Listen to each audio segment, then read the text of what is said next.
একদিন হঠাৎ আমার প্রিয় আয়নাটা ভেঙে গেল। যে আয়নায় প্রতিটা দিন, প্রতিটা সময় দাঁড়িয়ে নিজের প্রতিচ্ছবির সাথে গল্প করতাম, হাসতাম, কাঁদতাম। ভাঙার পর তাতে মুখের প্রতিচ্ছবি নয়, ভেঙে যাওয়া ভিতরের আস্ত সত্যগুলো টুকরো টুকরো করে বেরিয়ে এলো। প্রতিটা টুকরোতে দেখা গেল অচেনা হাসি, ভাঙা গল্প, লুকোনো চোখের জল। আর নির্ঘুম রাতের কালশিটে পড়া দুটি করুণ ছলছলে চোখ।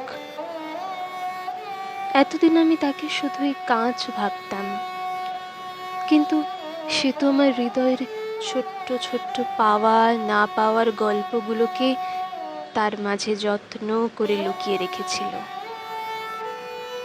ভিতরের আয়না আলতো স্পর্শে আমায় বলে ওঠে, ওরে পোড়া মন, আমি তোর মায়ায় আটকে আছি। তোর ব্যর্থ প্রেম যাতে ধরা না পড়ে, তাই আমার অচেনা রঙ্গে ঢেকে রাখবো তোর অপরাজয় নিঃসঙ্গতা। আমার আলোকিত আকাশের মেঘে ঢেকে যাওয়া অন্ধকারের গল্প। তাহলে এখন কাকে বলবো? কে শুনবে? আমার একাকিত্বের সঙ্গী কে হবে? কাকে শোনাবো আমার লেখা কবিতা? চোখের নিচে অসহায় ক্লান্তি ঢাকবো কোথায়? আকাশ ভাঙা মুষলধারা বৃষ্টিতে ভেসে গেলে কে আমায় ডেকে আনবে? কে বলবে, যাস না, আরো কিছুক্ষণ থাক আমার পাশে? আমার অভিমান, আঘাত কিংবা তির্যক কথার হিসাব সব কিছুই তো জমা রাখতাম এই ভাঙা আয়নাটার কাছে। আজ তুইও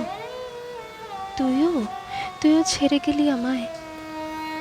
আমার অজানা অপ্রত্যাশিত গন্তব্যে আমি হারিয়ে যেতে চাই। এমন অদ্ভুত দুর্বলতা নিয়ে কিভাবে বাঁচবো আমি? তুমি ছেড়ো না পথে, যদি আঁধার আসে নেমে, গ্রহণ যত করো আমায়, ততই বাঁধো প্রেমে, পাশে আমার থাকো।